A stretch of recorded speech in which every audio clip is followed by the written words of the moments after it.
बनाए रखते हैं। और एक और हमारे उत्तराखंड के बहुत सुप्रसिद्ध नाम है, पहले तो मैं उन्हें बोलना चाहूंगी वो बिल्कुल तैयार रहे।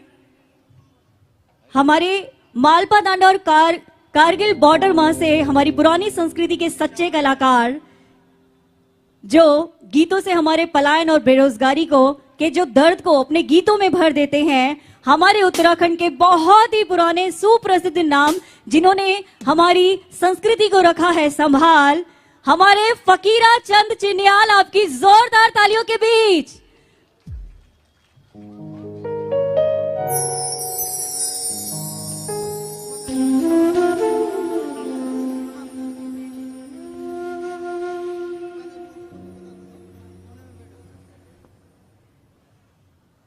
फकीरा चंद चिन्याल जी जो इतने पुराने गायक हैं, हमारे इतने सुप्रसिद्ध गायक, और गायकों के इतने सारी भीड़ के बीच में कहीं खो गए थे, लेकिन आज भी उनके गीत हमारे दिलों में रहते हैं। वो पलायन का दुख, वो बेरोजगारी का दुख उनके गीतों में भरा हुआ है, और न्योली तो इतना खूबसूरती से निभाते हैं कि क्या कहें। तो चलिए हम अपनी पुरानी संस्कृति से एक बार फिर से मिलाते हैं। चलो पहाड़ों की तरफ चलते हैं। कहते हैं कि इनके गीतों को आज भी उत्तराखंड की जो परिवहन व्यवस्था है ना, वहाँ न जाने कितने लोग इनके गीतों को गाते हैं।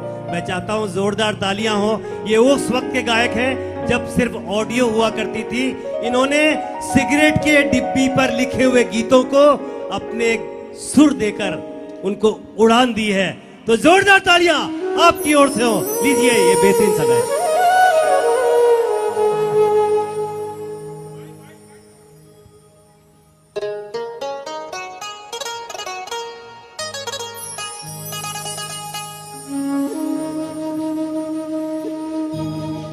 जय उत्तराखंड, जय भारत। मेरे सभी उत्तराखंड भाई बहन का प्यार भरी नमस्कार और मेरे पहला और मैं आभार व्यक्त करूं मुंबई कोच का सभी सदस्य नाथ कि जनिक हमारे पहाड़ गए और नई मुंबई में एक कफन देवभूमि उत्तराखंड रूप में पिरो रखो। और मैं के आप लोग ने बीच में प्रस्तुत कर रखो। 1992 जो मेरा जीवन थू अपन उत्तराखंड संगीत में। तो भाई बहनों, आपने कभी अपने परिवार वालों के लिए चिट्ठी लिखी होगी। वो समय था, वो दौर था जब पहाड़ों में गाड़ी नहीं थी। तो एक मेरे लिए बहुत संघर्षपूर्ण जीवन भी था, और एक कला के माध्यम से कभी मुझे उत्तराखंड के भाई बहनों ने कभी भी ये एहसास नहीं होने दिया मैं परदेसी हूँ। और आज मैं करीब 32 साल मेरे को परदेश में रहते हुए हो गए हैं। मैं हमेशा बोलता हूँ कि हमारे उत्तराखंड का जो नाम रोशन करा है, आप जैसे प्रवासियों ने कि अपना घर छोड़ के अपने माँ बापों की वो जन्मभूमि छोड़ करके हम इतनी दूर आए और अपने आप को एक हम उत्तराखंडी हैं, हम हिमालय के वो वीर हैं जिन फौजी भाई ने अपने खून लहू से इस भारत देश को अपना योगदान दिया है। मैं भी उसी उत्तराखंड का रहने वाला हूँ। भाई बहनों, आपने सर्वप्रथम यहाँ पर परिस्थिति देखी थी बागेश्वर डांगपुर घाटी का, और मैं उसी बागेश्वर डांगपुर घाटी से हूँ।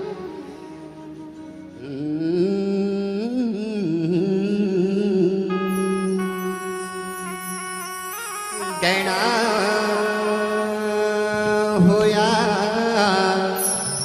भूमि का भूमिया, खोई का गणेशा मोई का मुएणा, बागेश्वर का बागना जागेश्वर का जागना, सोमेश्वर का सोमेना, माँ गंगोली हाट की काली मैया, पुअरों की भगवती अरमुड़ की कथा देवी, पुनागिरी पुनागिरी माता सुबल है जाए। मेरा गोलू देवता घोड़ा खाल गोलू देवता, चितई गोलू देवता, जाना गोलू देवता, भनाली गोलू देवता, सुबल है जया बदरी केदार हरि हरिद्वार यमुनोत्री गंगोत्री। मेरा सब उत्तराखंड भाई बहनों की तरफ सुबह है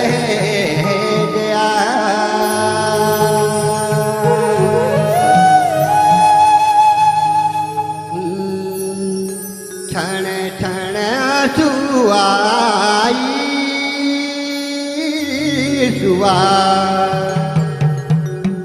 परदेसी जान ले। शायद आप लोग ताली ना बजाओ मगर एक दिल से लेना इस बात को। रंगीलो पहाड़ी छूटा सुआ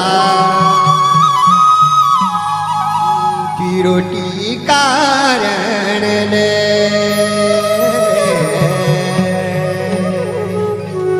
क्षण क्षण आंसू आई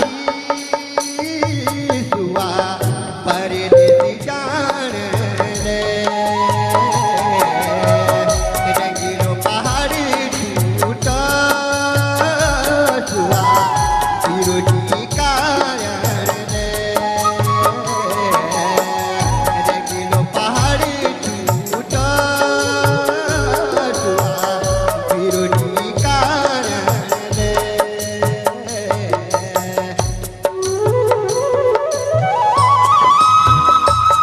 वो वादियाँ, वो माँ का प्यार, वो ईजा का हाथ का खाना छोड़ के आए हैं।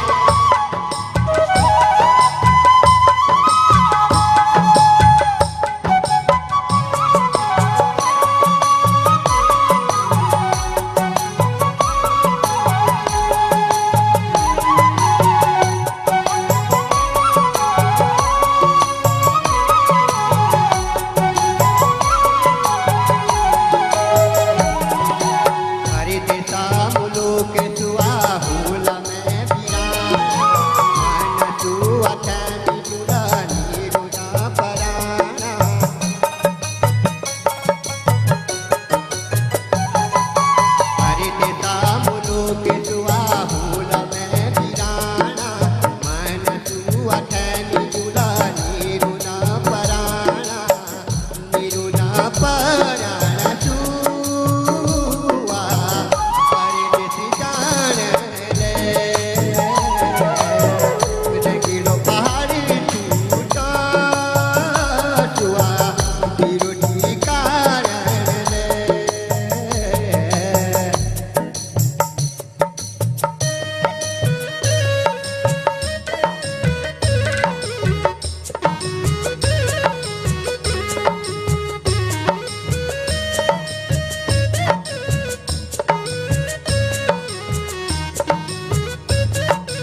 आप ही को छोड़ के आए हो। और मेरे को देखो, मैं कहीं पर भी मंचू में जाता हूँ तो मेरा एक सबको संदेश रहता है मेरी तरफ से, मैं अपनी तरफ से। मैं जो 15 साल की उम्र से जब 92 में जब बाहर निकला, तो मेरे को सबसे ज़्यादा खुशी कब होती है जब मैं अपने उत्तराखंडियों को आगे पहुंचते हुए देखता हूं और ऐसा समाज देखता हूं। क्योंकि एक ऐसा होता है ना कि मैथ कहते हैं, मैथ माताएं बहनें समझ रहे हो ना, मैथा देश। तो मैं ऐसे सोच रहा हूँ कि जैसे मैं अपने गांव पे चले गया। हाल की मैं मेरे 20 साल पहले मम्मी गुजर गई और 8 साल पहले पापा गुजरे हैं। मैं सोचता हूँ कि मेरे माँ बाप सारे उत्तराखंड के भाई बहन हैं और सारी माताएं हैं और सारे, और हमेशा मेरा उत्तराखंड पे ये भी रहा है। अब मैं 2 मिनट लूंगा जो है। एक मिनट आपने किन किन लोगों ने इनको सुना है पहले बता दीजिए। सबने सुना है। 96 97 में कैसेट आई थी बिरान करके, मालपा डांड आपको सबको याद होगा। जब मालपा पहाड़ पे धारचूला में लैंडस्लाइड हुआ था तब इन्होंने कैसेट का दौर था। हम लोग जब गांव से निकलते थे तब इनका एक छाना छाना आंसू आ गए वाला गाना, जब हम लोग रात को टाइम पे, तब हमारे गांव से प्लेन्स में पहुंचने के 8 घंटे लगते थे। जब 8 घंटे बस का सफर करके हम लोग शाम के टाइम पे जब सिटी में पहुंचते थे तो हमको धीमी धीमी शाम अंधेरा हो रहा होता था, हमको गांव की याद आती थी। तब याद आती थी मम्मी ने आज सब्जी बनाई होगी, छाछ बनाई। हम लोग सब बैचलर थे, हमारी सब फैमिली गांव में थे। तब एक टनकपुर में एक लंगड़ा पैर नहीं था, उनका पैर से थोड़े वो थे, वो ये ढोलक लेके इनके गाने गाए करते थे। इनकी गानों से उन्होंने बहुत पैसे कमाए। सब लोग रात को रोने लग जाते बसों में। तो मुझे वो दौर याद आया। अभी आप कहीं खो ना जाए इसलिए हमने मंचों में बुलाया आपको। वापस आप फिर से मंचों में आए, काफी सालों से आप मंचों से दूर हैं। एक बार जोरदार तालियां बजाओ यार। बात है। क्या गाने उस मालपा डांड कैसे सुनना, कभी यूट्यूब में भी सुनना। दादू फिर से वापस लाइन में आएंगे। हम ऐसे गायकों को बुलाएं और हर साल गवाएं, ताकि और अन्य मंचों से भी मैं निवेदन करता हूं ऐसे गायकों को बुलाते रहिए ताकि ये भी अपनी आजीविका अच्छी से चला सके। बहुत पुराने गायक हैं हमारे। बहुत अच्छा लगा दादू, थैंक यू आप आए। आपने बचपन की याद दिला दी। मैं 99 में मुंबई आ रहा था, तब के दौर के गाते थे, इसलिए बताना जरूरी था। Thank you very much. Thank you भरती, आपने वो सफर तय करा है।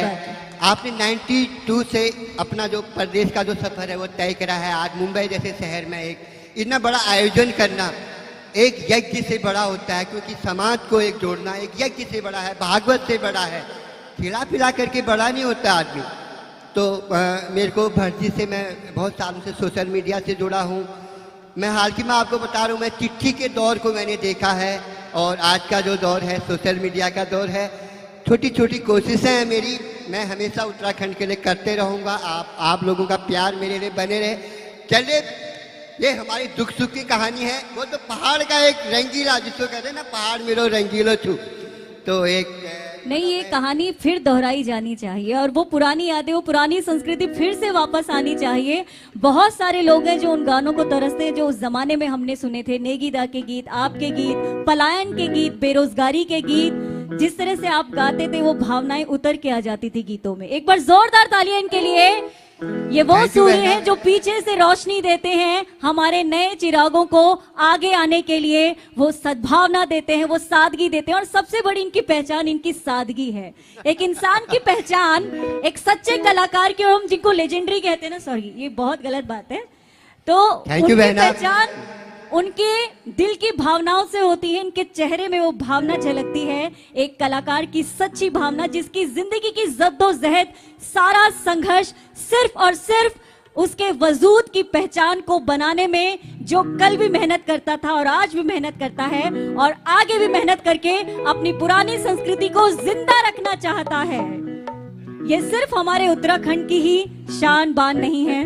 थैंक यू बहनी, थैंक यू। इसमें मेरा जो नवयुक्त समाज है वो हमारे नए स्तंभ हैं और हमारी इस कला को आगे बढ़ाएं और अपने मम्मी पापा, अपने पितरों का जो हमारा जो उत्तराखंड का जो पारंपरिक जो कहते हैं कल्चर है, उस कल्चर को मैं नए स्तंभों को, आज जो नई पीढ़ी है हमारी और आप जैसी बहनें हैं, कभी बातों में बात आई गई कि हम उत्तराखंड के ऐसे हमारी रीतियां हैं अपनी बहन या अपनी लड़की को कोई गाने के लिए घर से बाहर भेजते हैं, हमने वो दौर देखा है। वो दौर पर आज हमारे जो नए सिस्टम पे हैं, आप जैसी बहनों ने हमें हमारे कला मंच को सींचा है। थैंक यू बहना, बहुत ये बहुत सब धन्यवाद। आपका ही आशीर्वाद है और जितने भी नए कलाकार हैं उन पर भी आपका आशीर्वाद बना रहे और आपकी कला भी हम सबको दिखनी चाहिए। आप ऐसे ही हमारे साथ रहें। इसी के साथ हम चलिए। बुलाते हैं एक बार फिर से। धन्यवाद बहना, क्योंकि मैंने रुलाया तो है अपने गीतों पर, अक्सर मैंने अपने उत्तराखंडी को नचाया भी है। नचाया तब है जब हमारा उत्तराखंड यूपी में था और हम उस पहाड़ के लिए क्या करें। तो ये मेरा यानी कि तीसरी कैसेट का सॉन्ग था, सफर था मेरा 60 कैसेटों का दौर। दो सब तो अभी मैं 2 ही शब्द आपसे बोलूंगा, फिर आपके बीच में दोबारा आऊंगा, क्योंकि ये मेरी एक सोच है कि मैंने अपने पहाड़ी को नचाया भी है। क्योंकि मैंने कहा ना कि उत्तर प्रदेश और उत्तराखंड, हाथ पैरेली खड़ीला खुट पैरेली सैंडीला, वो जब आली जगह मेरू पहाड़ा आखू मेरी जरजिला बागी परा, हाथ पैरेली खड़ीला खुट पैरेली सैंडीला, जब आली जगह मेरू पहाड़ा आखू मेरी मैं तो सोच रहा हूँ बागेश्वर डांगपुर घाटी पे हूँ। Thank you. जय उत्तराखंड, जय भारत, जय देवभूमि। तो चलिए दिल से धन्यवाद और एक बार फिर से हम सुनते हैं हमारे